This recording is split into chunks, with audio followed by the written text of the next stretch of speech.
Halló, halló.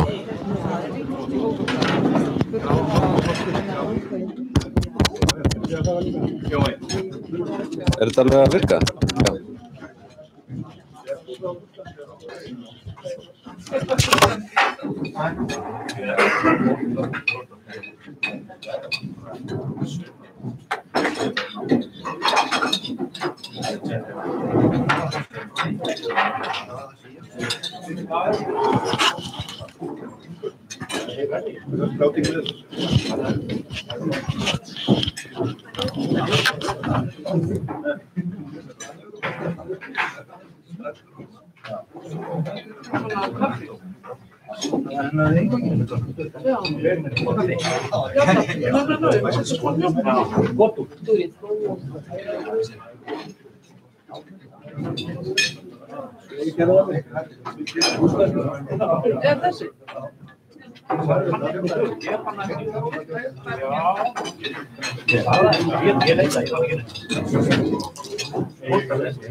Hvað estás? Mikið vel.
mættur Jón Ólafsson, prófessor, sem ætlar að fjalla borgirnar sem við munum spila fyrstu 3 leikina í HM í Rússlandi. Hann vill, held ég, að þið bara spurjið með hann að fyrirlestur stendur. Við gerum okkur ekki alveg grein fyrir hvað það verður langt, þannig ef einhver farin að ókýrast undir lokin og þarf að fara í vinnuna, þá það allt í lagi þá menn standu og rölti út. Það er nóg að súpu líka ef einhvern fylla á og síðan mun ég senda alla þá sem skráðu sig, mun ég senda glæri sjóið bara seinna í dag. Góða skemmtun!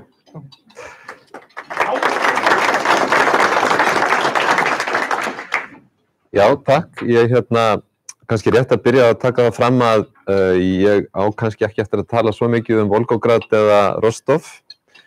Það eru borgir sem ég þekki miklu minna heldur Moskvu, en svona það sem ég segi þetta almennt Rússland, á líka við þær. Og svo bara hvet ég ykkur til að spyrja, ef það er eitthvað sem ég er ekki að tala sem að þið hefðu vilja vita eitthvað meira endilega spyrjið og ég bara geri mitt besta að svara því. Kannski bara nefna það strax í byrjun, svo það gleymist ekki. Kannski þekkið þið öll rússneska vefinn sem að sem sagt búið að búa til fyrir heimsmeistaramótið. Hann mjög gagnlegur fyrir þau ykkar sem hafa ekki nú þegar skoðað hann og þar eru mjög miklar upplýsingar allar þessar borgir og bæði hvað hægt að skoða og sjá og veitingastaðir og svo framvegis. Þannig að ég hvet alla til þess að nýta sér þennan vef og eins og ég segi, mér finnst mjög góðar upplýsingar á honum. Það samt, eins og aðeins eftir að nefna, það samt svona áhugavert hvað ekki þar. En sem sagt, ef við byrjum nú bara aðeins á að spjalla svona almennt Rússland og það nú það sem að maður kannski svo oft spurður sko, hvernig eru Rússar, hvað þarf maður að hafa í huga. Það dálítið merkilegt að einhvern tíma þá fór ég að skoða gamni svona síður sem að gefa leiðbenningar hvernig maður er að hafa sér í Rússlandi og það eru til 100 síðna sem að gefa mann einhver 10 atriði sem maður á ekki að gera í Rússlandi. Ég veit ekki hvort svona til fyrir einhver önnur land, en það eins og sé einhver svona hugmynd það að það séu sérstakir hluti sem maður þurfa að passa sig á. Og það eitt sem ég finnst alltaf dálítið merkilegt, auðvitað þegar maður er að tala svona Rússa, hvernig eru Rússar, maður er dálítið í klisjónum og alhafingunum sko, þannig að það er að taka allt svoleiðis mátulega alvarlega. Það er eitt sem mér alltaf fundist mjög skemmtilegt með svona kurteisi, að Rússar hafa alveg orð á sér fyrir að vera hryssingslegir og jafnvel dónalegir. Og þetta hefur nú kannski breyst eitthvað sérstaklega í Moskvu. Ég meina kapitalismin hefur náð tökum á fólki og það er svona þjónustu viðmót sko sem að allir þekkja en það er svona dálítið í rússneskri opinberri framkomu sko að vera hryssingslegur og þetta upplifir fólk oft mjög sterkt sem ókurteisi. Rússar hins vegar þeir upplifa iðulega mjög sterkt allt öðruvísi ókurteisi sérstaklega hérna á Íslandi og það er svona skortur gentlemennsku. Og það dálítið, maður sér dálítið þennan mun að Rússar sjá gjarnan kurteisi í framkomu, svona fáuðum siðum, því að karlmenn séu kurteisi við konur og svo framvegis. Við sjáum stundum kurteisi frekar í svona innilegheitum, vera almennilegur. Og þetta bara sýnir manni að það er svona menningar munur og munur á hvernig gildi birtast. Fólk kurteist á mismunandi hátt. Og ég held að það sé ágætt að hafa í huga í Rússlandi. Það er margt sem er aðeins öðruvísi og ágætt að svona vera opin fyrir. En svo er eitt sem er líka gott að hugsa og það eru kynjaviðhorf. Og ég myndi segja að kynjaviðhorf í Rússlandi séu gamaldags. Nú veit ég ekki hvort einhverjir Rússar hérna, ef einhver vill mótmæla, það var allt í lagi með það. Rússar eru dálítið gamaldags og reyndar þegar maður segir þetta við Rússa þá taka þeir þessu sem hrósi yfirleitt. Og það er svona þetta að kalla leiða, konur fylgja. Og ef þið ætlið að fara að tala MeToo umræðuna svona við Rússa förnu vegi, ekki búast miklum árangri af því. Það er ekki mikill skilningur á því og það þykir svona dæmigjart vestrænt svona eitthvað, vestræn tilgerð, pínulítið. Og kannski má segja eina sögu sem nú svona opinberu lífi, en ég held hún sé alveg segir svona ákveðið að þá voru fyrir nokkrum vikum, þá voru 2 konur í rússneska þinginu sem að komu fram með sögu ákveðin þingmann Svipaða sögu hafa verið í gangi hér í allan vetur, víða lönd. Og siðanefnd rússneska þingsins, hún vísaði þessu frá og talsmaður forsetaembættisins, hann líkti þeim við vændiskonur, þessum konum, svo að þær hefðu augljóslega verið að reyna að notfæra sér stöðu sína í einhverju skyni. Þetta segir manni pínlítið umræðuna í Rússlandi, hún dálítið öðruvísi heldur en hérna fyrir vestan. En aftur, í samskiptum kynjanna þá kurteisi og skemmtilmennska geysilega mikilvæg og ég hvet alla til þess að hugsa það, bæði karla og konur, því að maður þarf ofta að umgangast fólk svona, kannski ekki beint formlega, en svona þannig að þessi hlutir komu upp. Og það fínt fyrir karla að hafa þetta í huga, að það mikil smetið að sýna svona kurteisis tilburði, jafnvel þó að við séum óvanir því hérna á þessu landi, og eins með konurnar búist við því af rússneskum karlmönnum að þeir séu dálítið svona. Og það sem sko versti löstur karla í þessu svona rússneska menningarumhverfi, það níska. Og það líka, við finnum það mjög algengir fordómar, kannski það ekki fordómar, gagnvart Vesturlandabúum, að Vesturlandabúar séu nískir. Og Rússar hafa svona þessa hugmyndun sjálfa sig, rétt eða ranga, þeir séu opnir, örlátir, tilbúnir til þess að gera mikið fyrir aðra, og svo fordómarnir gagnvart Vesturlandabúum að þeir séu alltaf að reikna út, alltaf að kalkúlera, alltaf að hugsa hvað þau græði á þessu og hinu og svo framvegis. Í hverju lýsir þessi níska, þessi nísku ímynd sér, einhvern? Hún lýsir sér kannski í svona viðhorfi, þar sem að hugsunin dálítið bundin við peninga og aura, bundin við praktíska hluti, frekar heldur en hún sé tengd tilfinningum og örlæti. Svona laumir og þjóðfé eða eitthvað svona?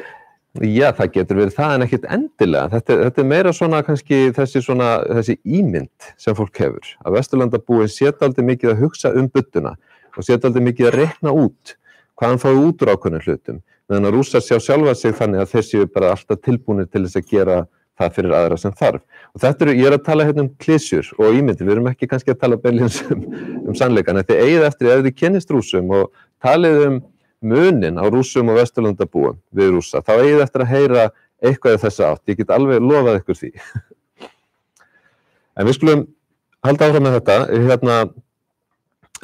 sko, það eitt leiðum að fyrir að tala svona Rússa og hvernig þeir séu, þá þarf maður líka að hafa í huga að það búa ekki bara Rússar í Rússlandi.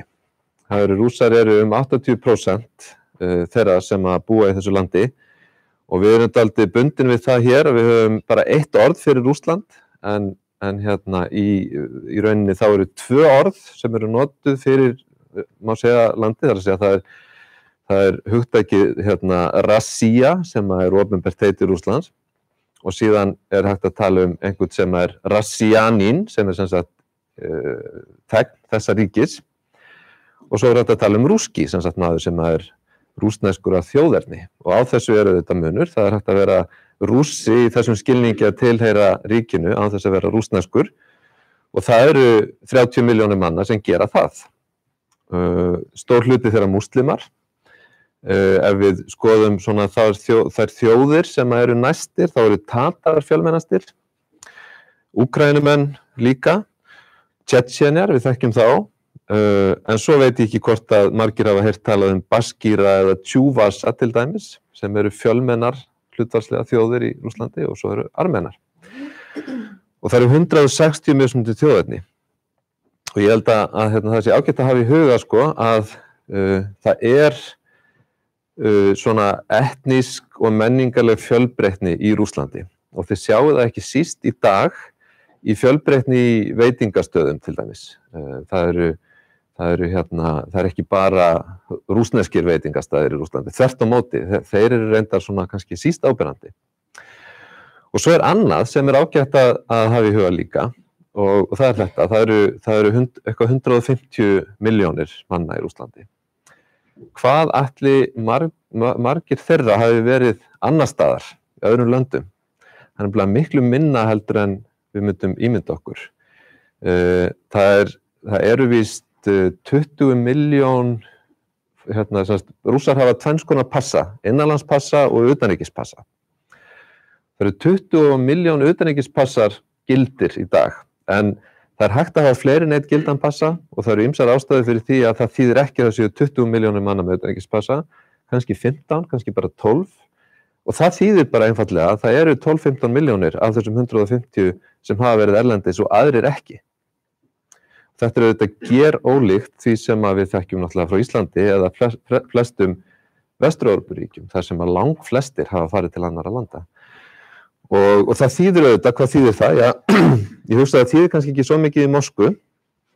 Moskva er mjög alþjóðleg borg, en það gæti þýtt dálítið í Volgograd eða sérstaklega Rostov, sem er svona meira sveitaborg, má segja. Þar hitti þið alveg örugglega ekki marga sem hafa farið til útlanda.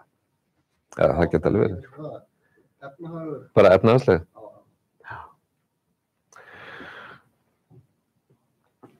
Veikleikar, það koma líka styrkleikar. Eitthvað sem ég myndi segja að væri veikleikar í svona rússnesku viðmóti og eitthvað sem að oft eru áhyggjur á Vesturlöndum. Það er til dæmis andúð og samkynhneigð er mjög útbreidd og stefna stjórnvalda kyndir undir hana. Þið vitið kannski að það eru nýleg lög sem að gera refsiverðan svokallaðan áróður fyrir samkynhneigð og þetta eru mjög svona þetta er mjög opin löggjöf sem í rauninni gerir stjórnvöldum kleift að sækja fólk til saka fyrir furðulegustu hluti. Kynþáttafordómar eru mjög algengir og náttúrulega við hér finnum sjaldnast fyrir því en þeir sem eru dökkir á hörund eða ekki evrópskir í útliti finna strax fyrir kynþáttafordómum. Það hef ég oft heyrt frá fólki sem ég þekki. Hjátrú er mjög algeng. Ekki það að ég búist við að fólk endilega eftir að reka sig á það, en hún getur komið fram í sérkennilegum viðbrögðum, til dæmis við fötlun og líkamseinkennum. Öðruvísi heldur en búið að venja okkur við. Og svo auðvitað efnahagslegur ójöfnuður er gríðarlega mikill. Hann er mjög mikill innanlands. Það í rauninni engin miðstétt, má segja, í Rússlandi. Það gríðarlega efnuð yfirstétt. Og svo fólk sem er með í rauninni lifir kannski ekki sárri fátækt en samt mjög fjarri því að lifa við þann standard sem okkar svona miðstéttar mælikvarðar gera ráð fyrir. Þetta getur samt verið dálítið svona skrítið að átta sig á þessu vegna þess að við hérna í Norður-Evrópu við höfum miklu hærri tekjur heldur en fólk almennt hefur í Rússlandi. Svona 5-10 sinnum hærri að jafnaði. Á hinn bóginn þá erum við flest með miklu meiri fjárhagslegar skuldbindingar heldur en Rússar. Þannig að munurinn á fé sem fólk hefur handa á milli ekki jafn mikill og þessi tekjumunur gefur til kynna. Það miklu minna það að fólk sé að borga af húsnæðislánum og svo framvegis. Þetta þessu breyst, en þegar að Sovétríkin hrundu, þá var húsnæði prívatíserað, þá hafði það meira og minna verið í opinberri eigu. Þegar það prívatíserað þá rauninni fær fólk sem að býr í húsnæði, það eignast leiguhúsnæðið eða húsnæði sem að áður var í eigu hins opinbera, endurgjaldslaust. Þannig að það þýðir að það svona bara ein aðgerð sem að útbýtir öllu húsnæði án fjárhagslegra skuldbindinga. En núna í dag auðvitað, þá komin önnur kynslóð sem að fékk ekki neitt gefins og hún auðvitað í annarri stöðu. En almennt getum við sagt að fjárhagslegar skuldbindingar eru minni og tekjur náttúrulega miklu minni. Þá eru það styrkleikarnir. Sko, það svona, sko þegar maður segir þetta, hvernig ósköpunum á fólk sem að starfa við kennslu eða einhver venjuleg störf að geta keypt sér húsnæði eins og staðan í dag. Að þá manni nú bent á að það sé kannski erfitt fyrir fólk á Vesturlöndum líka og við höfum auðvitað séð þetta gerast allan heim en svona miðað við það sem að ég veit svona tekjur og hvernig fólk hvað möguleika fólk hefur og þá myndi ég segja að ég get ekki með nokkru móti séð hvernig ungt fólk í Rússlandi getur keypt sér húsnæði, sko. Ég get alveg séð hvernig það hægt hér þó það sé erfitt en það bara gapið alveg rosalegt. Og tekju möguleikarnir eru oft svo miklu minni heldur en við erum vön hér. Þau ekki að það er hérna bara niður þessa þætti sem hafa verið í sjónvarpinu hérna, sem verið með þarna Englendingur sem hann eitthvað heitir. Já, ég hef ekki séð það því miður. Þá er ofboðslega mikið sko útbreitt svona bara fátækt og umkomuleysi og fólk í einhverjum stíknakofum nánast út allar jarðir. Já, já. Svona fyrir utan borgir. Sko það hefur náttúrulega orðið svona demografísk breyting á síðustu 30 árum sem að þýðir í rauninni að sveitirnar hafa tæmst af fólki og það hefur engin uppbygging orðið þar. Þannig að það er mjög auðvelt ef maður ferðast Rússland að finna hörmulegar aðstæður. En sko ef þú horfir á borgirnar, nú veit ég svo sem ekki nákvæmlega hvernig prósentuhlutfall er í dag, það er mjög breytt frá því sem var fyrir 30 árum, þá finnur þú kannski ekki svo mikið af algjöri eymd, í evrópska hluta Rússlands til dæmis, sko. En leið og þú ert komin út í sveitirnar, í þorpin og svo framvegis, þá sérðu svona hluti mjög öðrulega.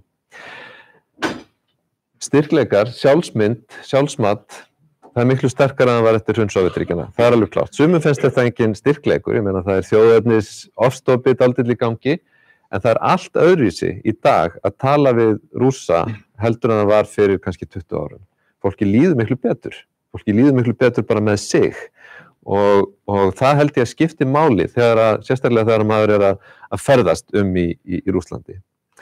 Það er mikil áhersla hjá Rússum á sko náttúrulegar afurðir og það er bara mjög djúpt í þjóðareðlinu.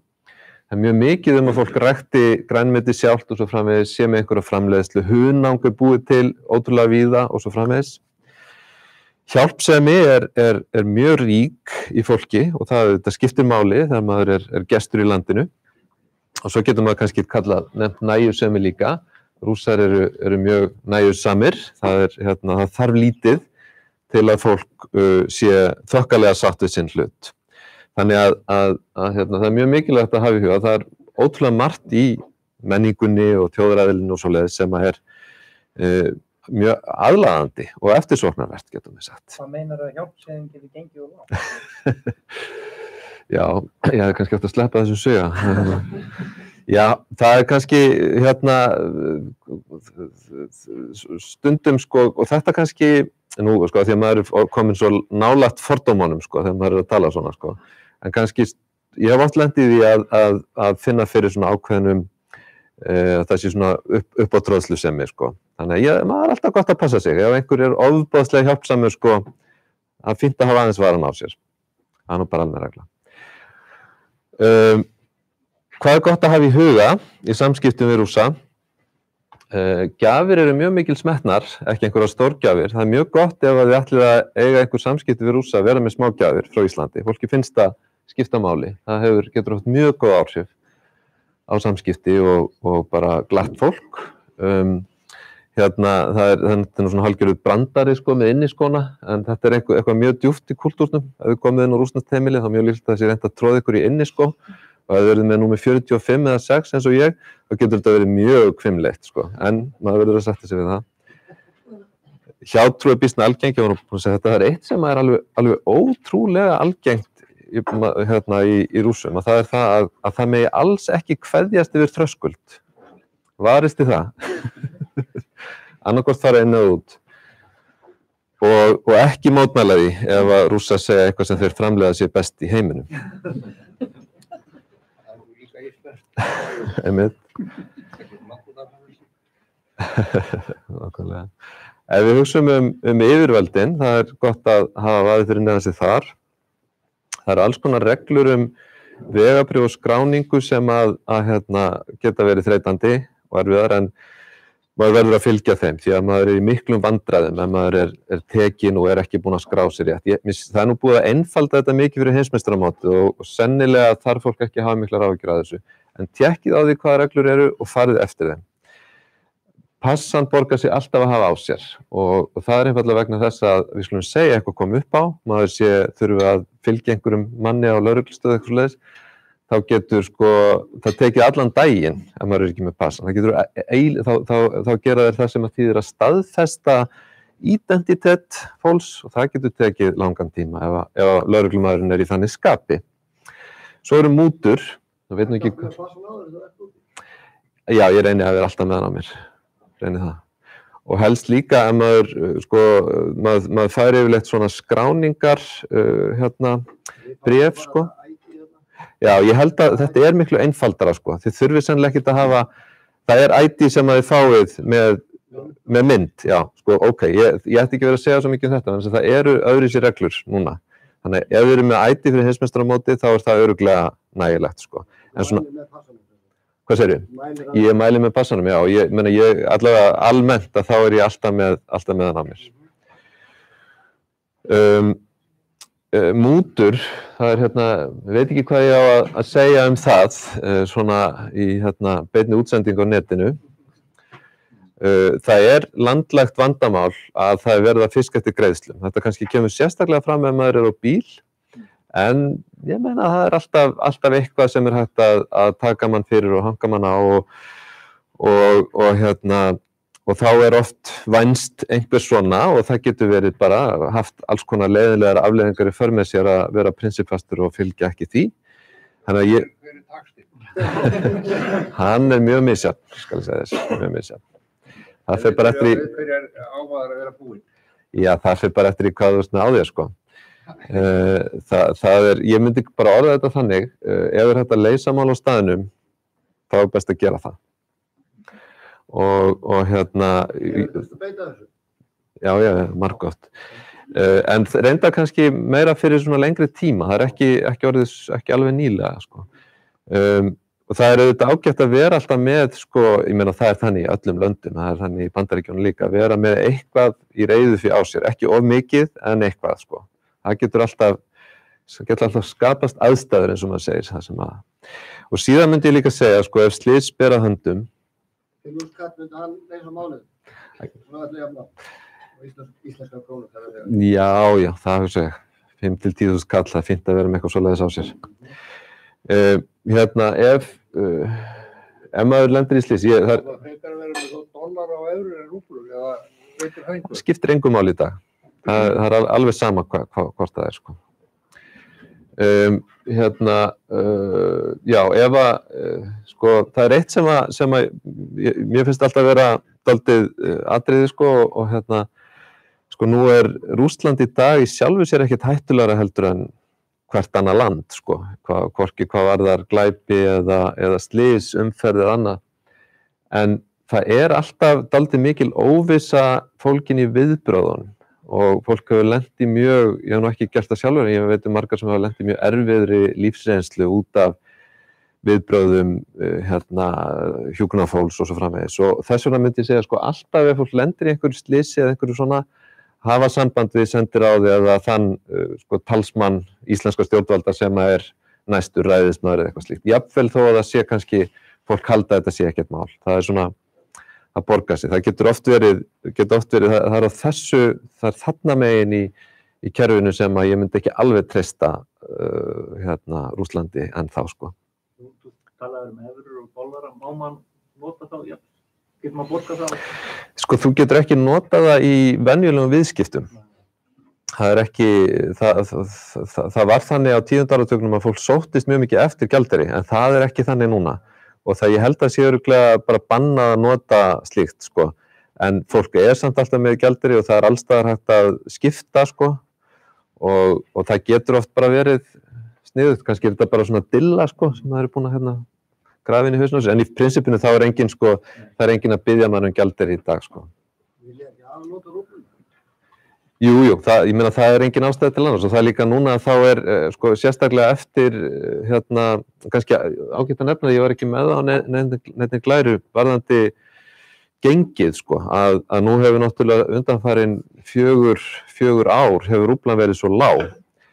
Og það, sko, breytti mjög miklu sko, gjaldeyrir er bara ferlega dýr í dag fyrir Rússa og þannig að fólk er ekki mikið að reyna að tryggja, sko, safna gjaldeyri eða eitthvað slíkt en sko, það er mjög hagstætt að vera í Rússlandi núna, það er mjög ódýrt í rauninni fyrir okkur með sterka krónu og veika rúblu, ég meina rúblan er á 1,7, 1,8, sko.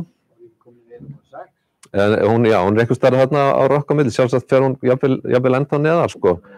Vísagengi sé ekki svona nála túkallinu. Gæti verið, já, það er fínt bara til að vera með væði fyrir neðan sig að miða við 2, sko. En það er ekki langt síðan, ég held að séu 5 ár síðan hún var 4 krónur, sko. Og það er náttúrulega, þá fannst manni alveg hrikalega dýrt fyrir Rússlandi. En í dag er það ódýrt og ég meina þið sjáið það hvort sem það eru hótel eða veitingahús, ég ætla að ná þess að nefna það eftir, að þá er þetta mjög mannúðlegt verðlag í dag. Svo lengi sem ekki á sama tíma á HM. Já, sko, ég held að auðvitað er Rússland aldrei þannig að sko þegar að fer að rigna þá þrefaldast regnhlífarnar í verði, sko. Það er aldrei svona flöktandi verðlag. En sko, já, kannski, sko, að ég held nú samt að og auðvitað eru alls konar sögur hótelin og þessi þjónusta sem fólk er að kaupa, sko. Ég veit fullt af fólki sem er að leigja íbúðirnar sínar og fara úr bænum, sko, meðan að heimsmeistaramótið er. En ég held að það sé alveg hægt að gera ráð fyrir því að til dæmis veitingahúsaverð og svona þetta sem að maður kemst ekki af öðru sem að notfæra sér sé á svipuðu róli, sko. Fólk bara, það eru hótelin fyrst og fremst, annars fólk bara gleðst fólk yfir að fá meiri traffík, sko.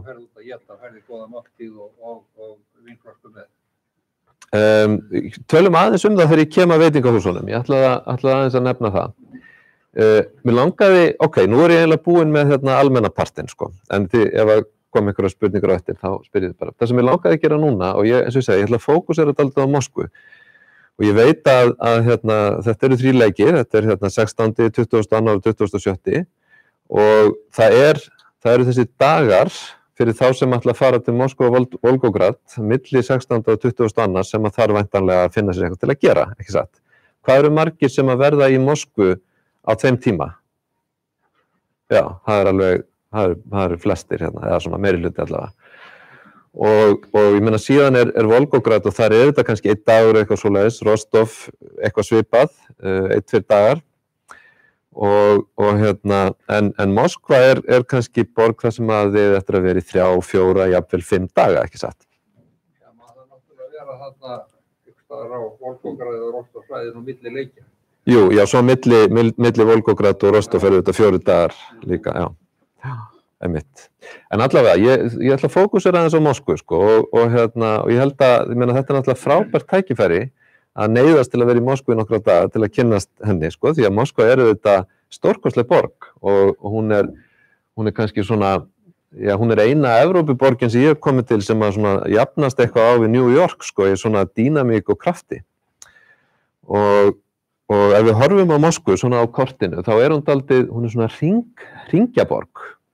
Og hérna sjáum við sem sagt hraðbrautina MKAD sem að liggur í kringum, þetta er ysti hringurinn sem liggur hérna í kringum Moskvu. Og hér sjáum við annan hring sem er stundum kallaður 3. hringurinn og síðan koma 2 hringir í viðbót hérna aðeins innar. Og leikvangurinn, hann er utarlega í borginni, þetta er sem sagt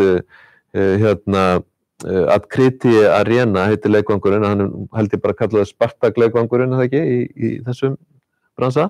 Og hann er sem sagt hér og miðborgin er hérna, þannig að hann er dálítið langt út úr, það er mjög auðvelt að komast þangað í metró. Við sjáum þetta betur hér, þetta er leikvangurinn aftur merktur inn, sko, við sjáum við þessa hringi. Og Moskva, hún einhvern veginn, sko, það er svona, maður hugsar hana dálítið út frá þessu hringlega formi og hvað segir þið? Haldið eins og París? Já, það er alveg rétt, vissuleyti er hún, það er náttúrulega svona landluktarborgir, verða kannski á já, og hérna sér maður, hérna sjáum við betur, sko, hér kemur sem sagt næsti hringur sem er kallaður Garðahringur eða Sadovaja. Þetta er sem sagt, þetta er í rauninni kannski það sem að afmarkar miðborgina má segja og það er mjög stór miðborg hérna innan þessa hrings. En til dæmis ef þið eruð að fara í leigubílum borgina eitthvað, sko, þá er mjög algengt að það sé farið út á hringinn og svo keyrt eftir honum. Ég til dæmis var í Moskvu í daginn og ég þurfti ofta að fara cirka héðan og hingað. Og það var, ef ég tók bíla, þá fóru þeir alltaf hérna og svona út og svo þessa leið, sko. Þannig að það er ágætt að góð svona orientering ef maður er að ferðast borgina, hugsa út frá þessari götu, sem sagt Garðahringnum, og svo er innsti hringurinn hér, sem er stundum kallaður Búluverðarhringurinn, sem er ekki alveg fullur hringur, við erum með ána hér er síðan Kreml og þetta eru mjög fallegar götur hérna, mikið af svona sem sagt svona trjá göngum og oft mjög skemmtilegt á sumarkvöldum og svoleiðis þar. Þannig að þið svona getið séð borgin alltaf í þessum sífellt ytri hringjum og hérna er nú kort, þetta er svo sem sést ekkert betur hér. Og þetta sjáum við líka í metrókerfinu, að það er sem sagt, hér er sem sagt hringurinn sem svona í rauninni samsvarar Garðahringnum í hraðbrautinni og lestirnar síðan ganga í gegnum hann og svo er nýbúið að opna, það var bara fyrir árið síðan, búið að opna sem sagt ennþá ytri hring hérna sem að fer alveg hérna langa leið og ég hef nú ekki búin að fara í þessa lest sjálfur en mér var allavega, hún er öll ofanjarðar og það er í rauninni bara mjög sniðug leið til að skoða borgina að taka þessa lest. Þetta er svona hálfur annar tími og þið getið tekið, það er hægt að taka hvaða metró sem vera skal á miðbænum út á hringinn og taka svo bara hringinn og síðan tilbaka eða hvernig sem er. Og ég eftir að koma aðeins betur að metró eftir en ég hvet fólk líka eindregið til að nota neðanjarðarkerfið. Það er bara skemmtilegt, það er auðvelt, það er gallavísu, það er oft mjög langt á milli stöðva en það er á hinn bóginn koma lestirnar yfirleitt yfir daginn á 2 mínútna fresti þannig að það er mjög effektíft kerfi, þetta eru margar milljónir sem að nota þetta hverjum einasta degi. Ok, þá ætla ég að tala eins mat og nú er ég nú bara að fara í gegnum svona hitt og þetta sem að mér datt í hug að geti verið gaman að tala Rússar eru auðvitað mjög hrifnir af sínum mat en þeir eru ennþá hrifnir af georgískum mat. Þannig að staðirnir hérna í Moskvu sem eru langalgengastar í dag, það eru georgískir veitingastaðir. Hefur einhvers prófað georgískan mat? Bara örfáir hérna sem að kunna þekkja hann. Ég veit að þú kannt að með þetta, Guðmundur. En Georgía náttúrulega eins og við vitið var eitt af lýðveldum Sovétríkjanna og það er svona dálítið hérna Ítalía Sovétríkjanna sko, þar er hérna rótgróin og forn menning á ýmsum sviðum, ekki síst matarmenning og árið 2008 þá áttu Georgíumenn og Rússar í stríði sem var til þess að allur innflutningur frá Georgíu var stöðvaður til Rússlands. Það var ekkert georgískt vín, engin georgískur matur, engir georgískir staðir starfandi í nokkur ár og þetta telja margir Moskvubúar hafa verið einhvern óhamingjusamasta tíma síðustu áratuga. En þessu var kippt í liðin fyrir nokkrum árum og núna er sem sagt georgískur staður nánast á hverju horni og þið fáið georgískt vín í búðum og svoleiðis og mæli með því að prófa það líka og ég ætla nú bara svona rétt til að nefna, sko það er á síðunni hérna HM síðunni sem ég var að sýna ykkur áðan, þar er heilmikil upptalning veitingastaða en hér eru nokkur dæmi sem að bendir bara á, til dæmis þessi hérna, hvíta kanínan, þetta heitir held ég White Rabbit, þetta heitir ekki Bieli Krolik eins og það ætti að vera á rússnesku. Þetta er hérna ótrúlega flottur staður og það er einmitt annað sem er ágætt að hafa í huga. Dýr veitingastaður í Rússlandi er ódýr á íslenska mælikvarða. Það er bara þannig núna. Þannig að þessi staður til dæmis að þarna hugsaði ég sé hægt að alveg ágætlega borða 2 með víni og öllu fyrir svona 10.000 krónur.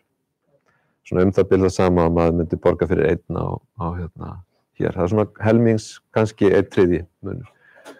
Og þetta er rússneskur staður, mjög rómaður. Þessi hér er georgískur en samt svona módern. Þessi staður hérna Saperavi, hann er georgískur og heitir eftir frægu georgísku víni. Þessi hérna er líka mjög góður, svona hrár með opnu eldhúsi, flottur staður, ekkert mjög rússneskur. Þannig að þetta eru allt svona góðir staðir sem má mæla með Og svo svona fyrir þá sem eru forvitnir að þá eru til svona staðir sem að eru dálítið alþýðlegir og eru meira að svona með alveg svona hefðbundna rússneska rétti og það til dæmis eins og þessi Varenýsnaja og Mumu, þið sjáu þetta víða og ef að fyrir þá sem vilja bara prófa bara straight rússneskan mat rauðrófusúpuna bókfeitigrjón sem að sko enginn má fara frá Rússlandi eða sem hafa minnstakosti borðað þau einu sinni, þau eru borðið með öllum mat og fleira. Þetta fæst á þessum tveimur stöðum, þannig að fyrir alla muni prófið þá eða viljið fá svona aðeins bragð af einföldum rússneskum mat. Svo þessi staður þetta mjög merkilegur staður, þetta sem sagt, hann í stað sem heitir Gúm sem við Rauðatorgið, það svona stórt vöruhús eða svona búðahús og þar stælt hið sovvéska eldhús sem mjög merkilegt fyrirbæri. Það var árið 1939, þá var búin til matreiðslubók fyrir öll Sovétríkin sem var svona átt að sameina bæði góðan svona gourmet nálgun á mat og líka heilbrigði og heilsu. Og þetta svona Helga Sigurðardóttir Rússlands og þessi sem sagt Stalovaja sem að þýðir bara mötuneyti og þetta var náttúrulega allt framleitt á mötuneytum sem alþýðan gat sótt og fengið mat fyrir lítið verð á Sovéttímanum og þar reynt að líkja eftir öllum þessum mat þannig að nostalgískir Rússar fara gjarnan þarna en þetta líka mjög skemmtilegt fyrir útlendinga því að þetta vel gert, þetta kannski miklu flottara heldur en hið venjulega mötuneyti var en þarna svona straight gamaldags sovjaskur matur sem gaman að smakka. Þannig að þið fáið þessar glærur, þannig ég setti þennan lista bara upp, þetta hafið ekki of mikið en staði allavega sem að hafa allir eitthvað til síns ágætis. Hvað segir þið? Ríkismatsseðill. Já. Þetta á efri hæðina inni í komið? Þetta á annarri hæð, já. Það eiginlega, já, ég segi ykkur aðeins meira frá Gúm á eftir hérna. Ok, hvað gaman að skoða í Moskvu? Og nú erum við kannski komið bara svona daldið í þetta praktíska. Ég svona reyna kannski að benda ykkur á það sem að þið fáið ekki endilega í hverjum einasta túristabæklingi. Markaðirnir eru mjög skemmtilegt fyrirbæri og þeir svona kannski, Moskva svo austræn borg nefnilega og það það sem að gera hana öðruvísi heldur en margar aðrar borgir í Rússlandi, jafnvel þeir sem eru austar á landakortinu og svona Vestur-Evrópu. Hún er svo mikil blanda af austrænu og vestrænu og þetta sér maður sérstaklega á markaðnum. Ef að þið mætið til dæmis á annarkot þessara, Dorogomilovski eða Leningradski, þið finnið þetta auðvitað með því að googla þessa staði. Mæta klukkan 7 á morgnana, klukkan 6, frábær lífsreynsla. Þannig að þá sitja menn og dunda sér við að raða ávöxtunum upp í svona stafla og koma öllu fyrir og þar sér maður öll þessi þjóðerni, það eru rússnesku konurnar að selja saltaðar gúrkur og annað slíkt, það eru kallarnir sem að selja kjöt sem þeir höggva, neita að nota sægir einhverjum ástæðum og það eru aserar og armenar með ávaxtastaflana og úsbekar með kryddin og allt þetta. Þetta mjög svona skýrt fyrirkomulag hvers ég að selja hvað og þarna blandast hlutinni dálítið vel saman. Svo það garðarnir. Moskva það eru ótrúlega margir flottir garðar í Moskvu og það má benda á til dæmis Gorki Park sem nú þekkt heiti, en líka ég nefni 2 aðra, Baumanski og Sokolniki og það eru fleiri og það ef maður með dagpart lausan að þá alveg þess virði að fara í einhvern af þessum görðum til þess að skoða sig og svo framvegis. Það nýkomin garður sem ég ætla að sýna ykkur eftir sem heitir Park Saradie sem í rétt fyrir norðaustan Kreml sem svona skemmtigarður og mjög umdeildur og ég mæli með honum líka bara svona til skemmtunar síðan eru þetta söfn, það fyrir eftir í hvað fólk vill gera, það eru flott listasöfn fyrir þá sem vilja það, en ég ekki að tala svo mikið það, ég held að þið sjáu það mjög fljótt í svona túristabæklingum. Það kannski spurning hvað hvort maður hefur áhuga á rússneskri myndlist eða sovjetsögunni, ég hef nú persónulega yfirleitt meiri áhuga á sovjetsögunni. Og það til dæmis eins og Gulagsafnið sem ég ætla að tala aðeins á eftir. Og svo þetta Kreml, það hægt að fara þar í söfn- og skoðunarferðir, en ég segi fyrir mig, það hérna, auðvitað þetta smekksatriði, en sko persónulega þá finnst mér maður fá miklu meira út úr því að fara borgina og kynnast henni og skoða hana, heldur en að fara í pakkaferðir eða ferðir með leiðsögumönnum. Það þá ekki að maður hafi sérstakann áhuga á einhverju tilteknu sem maður vill fræðast sko. En það að notfæra sér bara að vera í borginni og nota metró og svo framvegis til að fara mjög gefandi að mínum mati, en þetta smekksatriði. Fyrir einhver sem hefur aldrei komið þangað áður að byrja því kannski að fara í svona einhverja almenna pakkaferð svona bara til að fá nasasjó. Jú, það getur vel verið að sé það og það nóg framboð af slíku sko. Og það náttúrulega bara fer eftir hvað fólk vill leggja á sig, hvað fólk ævintýragjarnt og svoleiðis sko. En ég meina aðalatriði að það svo lítið mál að ferðast sjálfur Moskvu. Fólki vext oft í augum, þetta stór borg, hún þung og erfið og allt það, en í rauninni svo auðvelt að ferðast Ég hvet fólk alltaf til þess að gera það sem mest sjálft, frekar en að finnast að vera háð því að hafa leiðsögumann sem að teymir það og sýnir sér. En eins og ég segi, þetta eru persónubundin atriði. Það eitt safn sem mig langar sérstaklega að nefna hérna og ég ekki eins og ég segi, ég ætla ekki að fara að tala mikið einhver sérstök safn, en þetta Gulagsafnið og ég gerði það vegna þess að það einmitt dæmi það sem að þið sjáu ekki á heimasíðu heimsmeistaramótsins.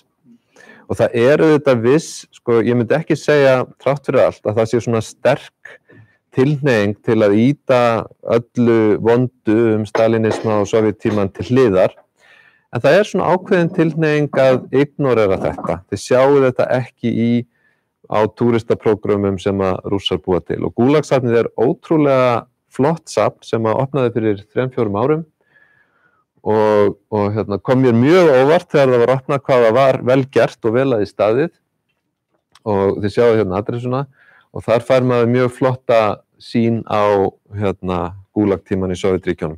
En eins og ég segi, ef þið vitið ekki að þið fyrir fram, þá allar líkur á því að þið missið af því.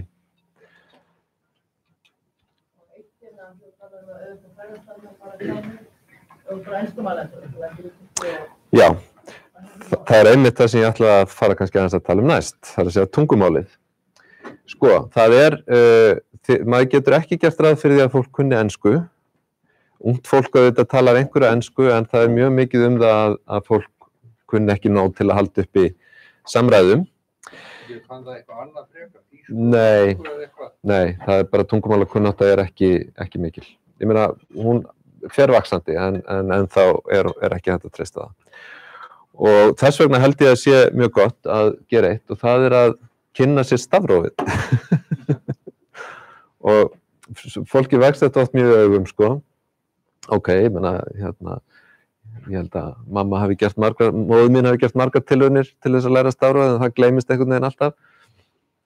En sko, ef að maður staddur í Moskvu og á höttunum eftir því að reyna að lesa, þá þetta nú ekki svo erfitt. Það ekki svo mikið af stöfum sem algjörlega nýir.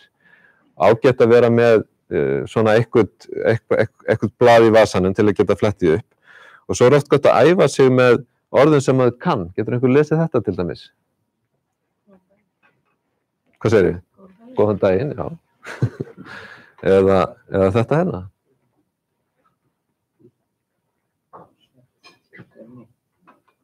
Getur enginn lesið þetta?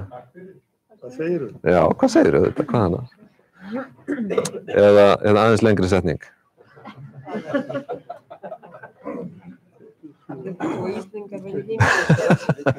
Einmitt. Það var eftir að eftir að Austur-Þýskaland og Vestur-Þýskaland saminast, þá þetta mjög þægilegt fyrir Austurþjóðir að nota kýrilískt letur svona sem dulmál og skildu Vesturþjóðirnar ekki. En svona grínlaust, það ef maður vill æfa sig í stafrófi, þá ágætis leið að prófa að skrifa íslensku orð með rússnesku letri. Ok, svo gott bara að kunna nokkur orð, svona kveðjurnar, góðan daginn og sæll og hæ og svo framvegis. Setja þetta nú bara... Vil ég endurtaka? Добрый день. Já, flott. Здравствуйте. Sko, flott. Привет. До свидания. Þó að sé standi hérna O, að þá breytist það í A í þessu tilfelli. Þannig að maður segir ekki do svitanja, heldur segir maður das svitanja. Og svo segir maður eins og das strechi, til þannig að við hittumst. Пока. За ваше здоровье. Sko það algengur misskilningur að maður að segja nastrovia þegar maður lyftir glasi. Það segja rússa mjög sjaldan. Það alltaf skálað fyrir einhverju. Þannig að það hægt að segja sko fyrir heilsunni eða fyrir heilsu yðar eða eitthvað svoleiðis, en algengast að fólk segir eitthvað meira. Fólk heldur svona stutt að skála ræðu og svo framvegis. Þannig að þeim finnst þetta skál sem við notum óttalega eitthvað snubbótt. og næsta rofið þýðir bara verður að góðu. Svo þetta spasiba, пожалуйста, ничего. Og svo segir maður замечательно. Ef þið segir þetta við einhver tækifæri, þá mun fólk halda að þið kunni raunverulega eitthvað töluvert í rússnesku. Og svo það bara хорошо. Gott. Извините. Já, ég hefði nátt að hafa það. Извините, það þetta mjög gott.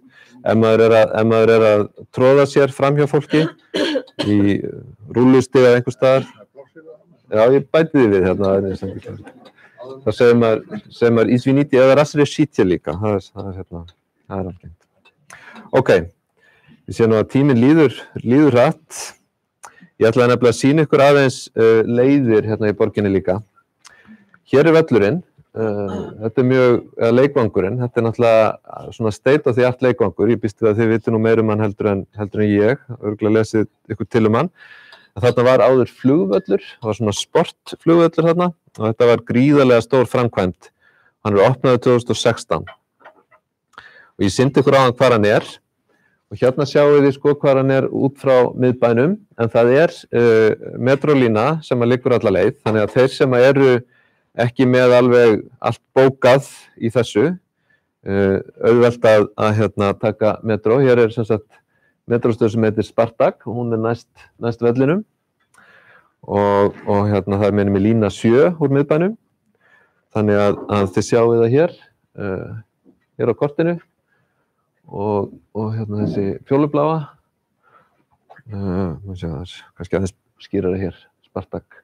Almennt á kostum og upplýsingum, þá ég með enskuna líka. Sko ég var nú daginn þarna í Moskvu og ég sé að þetta orðið eiginlega alltaf þannig að metrókortin eru með kýrilísku og latínuletri.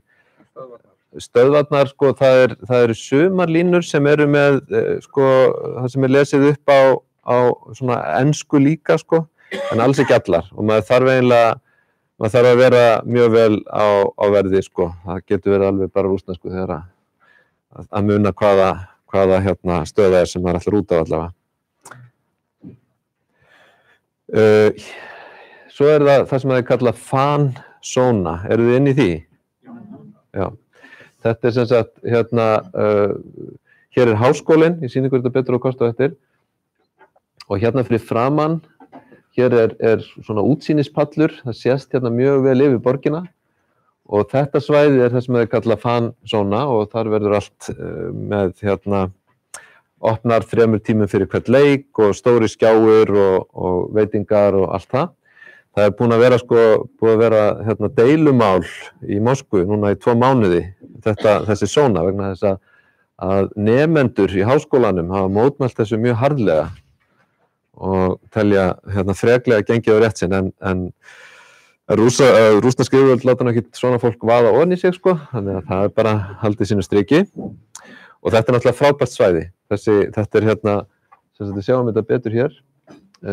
Hérna sem sagt háskólabyggingin sem er risavaxin bygging frá Stalin-tímanum og hér sjáum við Luzhniki sem hinn leikvangurinn, kemur hérna, þannig að þetta eru hæðir hér, hétu áður Lenin-hæðir, hann heita núna Spörfugls-hæðir, það ekki? Og var að Bjóvuje gori og sem sagt, þannig að það útsýnið borgina er frábært hérna og svona stórt svæði hérna, skólendi og garðar og svo framvegis. Og það sem við langaði að benda ykkur á að sko, hérna, við horfum tökum aðeins hérna meiri nærmynd. Hérna Gorkigarðurinn, hann byrjar hérna, þarna sem sagt hringurinn sem ég nefndi áðan, Garðarhringurinn, sko, sjáum hann hér, hérna í gegnum innsta rauðarhringinn, sko. Þetta inngangurinn á Gorki Park og hér hægt, hérna eru veitingastaðir og bara skemmtilegt umhverfi, eitt nútíma listasafn hérna og það mjög þægilegt að ganga eða hjóla hér í gegn og þá maður raunverulega að fara úr miðbænum og alla leið hérna upp á hæðirnar. Sko ég myndi halda ef maður gengi þetta bara svona á venjulegu róli og væri ekkert að stoppa, þá erum við að tala svona kannski 1,5–2 tíma, eitthvað svoleiðis. Já, það líka annað. Það svona mjög mikið að vaxa. Það ekki mikið hjólað í Moskvu, en það er hægt að fá svona borgarhjól, var ekki með þetta hérna? Já, einmitt.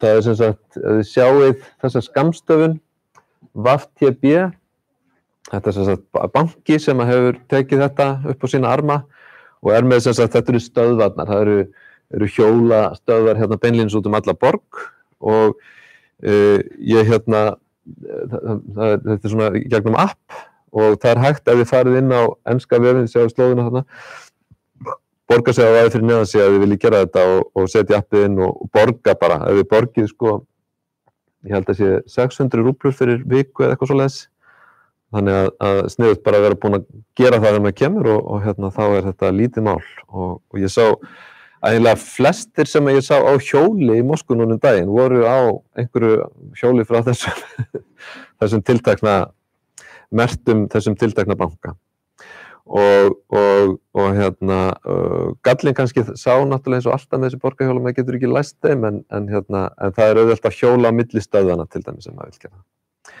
Allavega vefurinn er alveg fínn þessi enski vefur ég var búinn að skoða. Metró, ég var að nefna það væri sniðugt að fara í metró og eins og ég segi, ég mæli líka með þessari hringlínu sko, en það bara út af fyrir sig alveg verkefni að fara og skoða metróin í Moskvu. Stöðvarnar sérstaklega þar sem eru byggðar á árunum frá 1930 og fram undir 1960. Það eru náttúrulega margar algjört listaverk, gríðarlega mikið lagt í þær. Þetta að vísu úr stöð sem ný, hún var byggð bara núna fyrir nokkrum árum. En þær eru margar alveg stórmerkilegar. Hérna til dæmis stöð sem heitir Byltingartorg, þar sem eru svona íkona styttur byltingarinnar og hér önnur sem heitir Kíevskaja sem full af myndum sem endurspegla vináttu Úkraínumanna og Rússa sem því miður ekki eins heit í dag og hún hefur oft verið. Ok, nokkrar leiðir og staðir. Þetta sjáu þið að vísu ef þið skoðið glærurnar, ég þannig kannski ekki að fara mjög mikið yfir þetta, en bara svona nokkrar skemmtilega leiðir sem hægt að fara í Moskvu.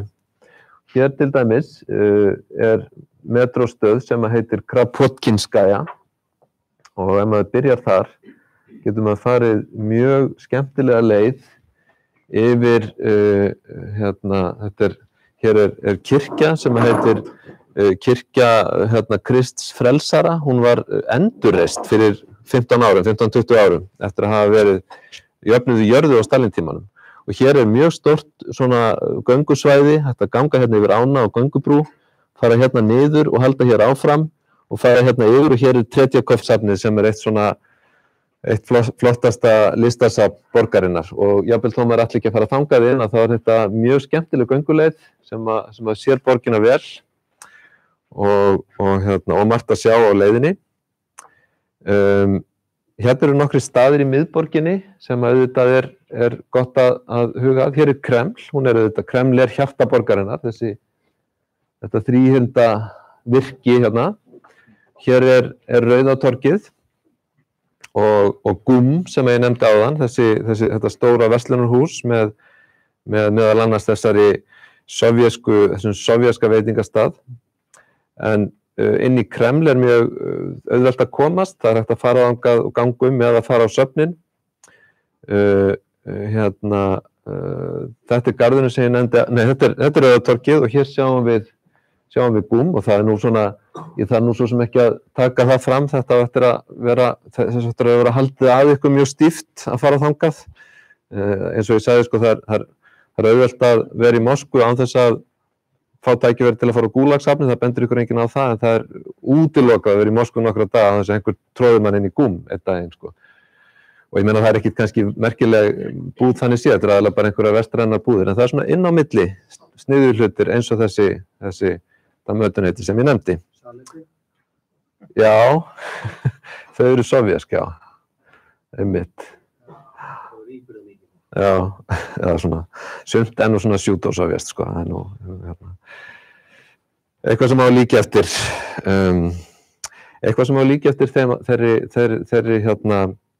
þeim aðstæðum sem að miðstjórn kommúnistaflokksins naut kannski, ekki endilega alþýðan. Hér þessi garður sem ég nefndi áðan, þið sjáu að hann hérna alveg við Kreml. Það var þarna, og þannig að þetta mjög auðvelt, ef maður gengur yfir Rauðatorgið, kemur maður í hann. Og svo auðvitað gott að vera sem meðvitaður höfuðstöðvar KGB, Lubjanka, sem eru hér. Og það hægt, ég hef aldrei gert þetta sjálfur að vísu, en það hægt að fara í skoðunarferðir í Lubjanka. Þannig að þið skulle endilega ef þið hefði áhuga á svoleiðis hlutum spurja á hóteli eða þá sem að þið eru með. Hugsanlega. Og svo sá ég hérna, þegar ég var að skoða þetta áðan, hafði ekki tekið eftir þessu áður. Hér eru þetta þyrlupallur. Það eins gott. FSB. FSB reyndar bara hluti af því sem KGB var, en það rauninni það sem að snýra að borgurum landsins. Hérna, ok, eitt enn áður en við klárum, sko, hvar mannlífið í Moskvu? Þetta oft þegar maður kemur í útlendaborgir, það segir mann ekki þetta. Þannig að hérna, langar að benda ykkur á nokkrar einfaldar leiðir.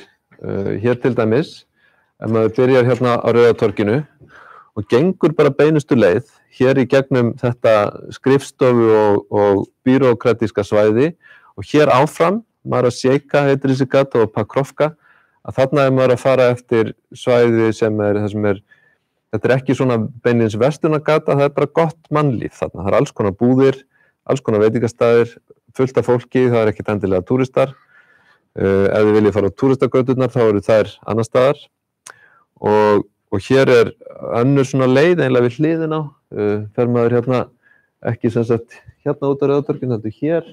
Hér svona verslunargata og túristagata, en síðan kemur maður áfram á hérna þessa leið hér og eftir Mjasnitsa. Hér einn af fáum háskólum sem ennþá svona í nokkuð góðu lagi í Moskvu og þarna mikið stúdentalíf og hérna mjög bara gaman að ganga og hérna sem sagt innsti hringurinn, svona búluvörðarhringur og þetta svæði hér líka mjög fallegt. Þannig að hér svona ágætis svæði ef maður vill bara rölta og sjá svona hið dæmigerða Moskvu mannlíf. Og svo það síðasta, áður en ég hætti þessari yfirferð. Hér Gorkigarðurinn, muniði, fyrir hérna. Og hér göngubrú sem ágætt að, svona út frá henni skemmtileg svæði, ágætt að hugsa þar og það önnur göngubrú hérna, þar sem hinn örinn sem að kringum þessar göngubrúr eru skemmtileg útivistarsvæði líka, þannig að ágætt að hafa þær í huga. Og svo hérna einn staður, Novodevichy klaustrið og kirkjugarðurinn, sem líka svona algjör perla í borginni, ekki langt frá Lúsniki leikvanginum. Þið áttu ykkur kannski á þessu að hérna erum við með sem sagt háskólahæðina og fansónuna sko, og við horfum hérna yfir borgina þaðan sko. Ok. Kreml er þá hérna sko, byrjar hér. Já. Þannig að hérna ok, þá held ég að ég bara stoppi. Ég vona bara að þetta sé eitthvað sem að hjálpar ykkur aðeins að hérna orientera ykkur í Moskvu sérstaklega. En endilega, ef eru spurningar eða ef eitthvað Volgograd eða Rostov sem að ykkur leikur forvitna á vita sem ég gæti svarað, þá hérna endilega spyrjið þið. Já? Hvað segirðu? Kaupa, miða? Já, það er sniðast að kaupa hérna kaupa kort, bara svona segulkort sem að getur verið sko 10 ferðir eða 20 og mjög einfalt já, að vera með svoleiðis. Já, maður þarf yfirleitt að fara í afgreiðsluna, þá bara segir maður 10 eða 20 og það er ljóst hvað það þýðir. Það er svona millilenda þenni Rússlandi, þá er það flug til Moskvu, það var svona cirka lengi að fara á milli flugvalla. Ertu að fara á milli Sheremetyevo og Domodedovo það eða hvað? Já. Það er dálítið ferðalag sko. Hérna Nei, ég er ekki búin þú sé, ég með bara dætt þetta í huga. Já. Landið flug, það er svona cirka lengi að fara um staðar. Sko, hérna, það er sko, ég get bara sagt þessi flugvellir eins og Sheremetyevo og Domodedovo sem eru stærstu alþjóðaflugvellirnir, það er líka eitt sem heitir Vnukovo, en allir þeir eru með lestar, sem sagt, svona express flugvallalest inn í miðbæinn. Og frá Domodedovo held ég séu 40 mínútur eitthvað svoleiðis, 45 kannski, frá Sheremetyevo er það hálftími og ennþá styttra frá Vnukovo, en ef þú ert að fara frá Domodedovo og yfir á Sheremetyevo, þá er það náttúrulega sko aldrei undir 1,5 tíma held ég.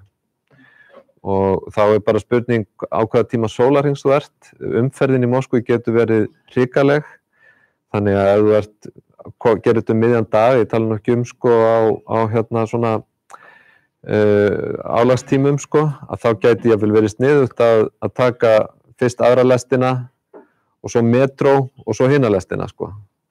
Það gæti verið fljótlegast að gera það þannig. Frekar heldur en að taka rútu sem að seilast kannski tímunum saman í gegnum bæinn sko. Mælirðu með því að menn tæki þessa lestkon í miðbæ og tæki þá kannski leigubíl þaðan á Já, ef þið eruð að koma á eigin vegum til borgarinnar, takið þið absolutt lestina. Það er ekki sniðugt að taka leigubíl síst af öllu það sem mann er boðið á flugvellinum. Það er svona hérna ennþá. Uber virkar mjög vel. Ég er ekki alveg viss að það sé auðvelt að kalla á Uber af flugvellinum sko. Ég hef oft gert það sjálfur að taka lestin inn í bæinn og síðan tekum maður bíl eða Uber eða eitthvað. Og ég segi nú síðast var þá notaði ég eiginlega bara Uber, það virkaði alveg 100% sko. Og núna það var lengi vel þannig að það var alveg, maður gat ekki notað, sko það var svo rosalega dýrt að nota íslenska símakortið, en nú er komin ferðapakki sko, þannig að hérna fyrir held ég bæði Símon og Vodafone, þannig að þetta er ekkert mál að nota, já. Já.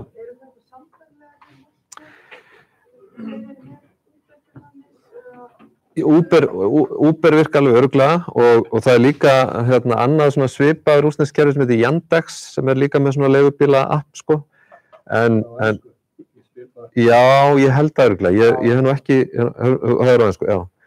Og Get, já, einmitt. Það er sko leigubílar það er mjög hérna mikil business í því sko. Það eru mjög ódýrir. Og með, eins og ég segi, með Uber eða með þessum appum, þá er þetta mjög þægilegt, sko. Og ég held að það sé alveg hægt að stóla það að Rostov og Volgograd séu eins að því leyti. Það eru, og ég meina þegar að verðlagið svona þægilegt, sko, þá freistast maður nú til að nota leigubíla mjög mikið. Já, nei, það er ekki opið alltaf sólarhringi. Það lokar svona 1:00 opnar aftur milli 5 og 6. Ég er ekki með metrónum eins og í Breiðholti þar sem maður bara skannar kortið og fer inn í lið og skannar kortið aftur og fer út í lið og þá bara tekið automatist. Nei, það er sama verð allstaðar. Þannig að þú getur farið á, það kostar, nú man ég ekki, ég held að 20 ferðir kosti 700 rúblur, 600 rúblur, sko. Þannig að þetta eru 35 ferðir og þú getur farið, sem sagt, ef þú ert komin inn fyrir hliðið, þá getur þú gert það sem sýnist. Getur þess vegna ferðast allan daginn, sko. Það er engin tímamæling, engin vegalengdamæling. Já. Já.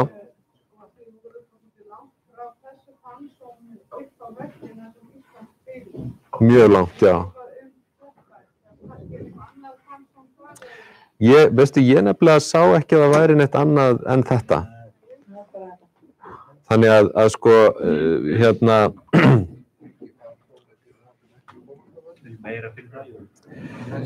já, sko, en ég meina ef maður þarf að fara, sko, getur bara sýnt þér, sko, þetta er metróstöðin hérna. Það sem Fansónan er, sko, og þá getur þú tekið lestina hingað á Lubjanka, þessa fjólubláu línu og hingað upp yfir. Ég myndi giska að það tæki svona 40 mínútur að komast. 40 mínútur, giska á það. Hengi mig ekki upp á það samt, en myndi giska á það. Hvað er leiðanúmerið í Rússlandi? Er það 112? Bíddu nú við, nei. Er það 112? Það er 112, ok, já. Hvað segirðu? Fyrir mótið? Sko, hún heitir bara, já, Welcome 2018.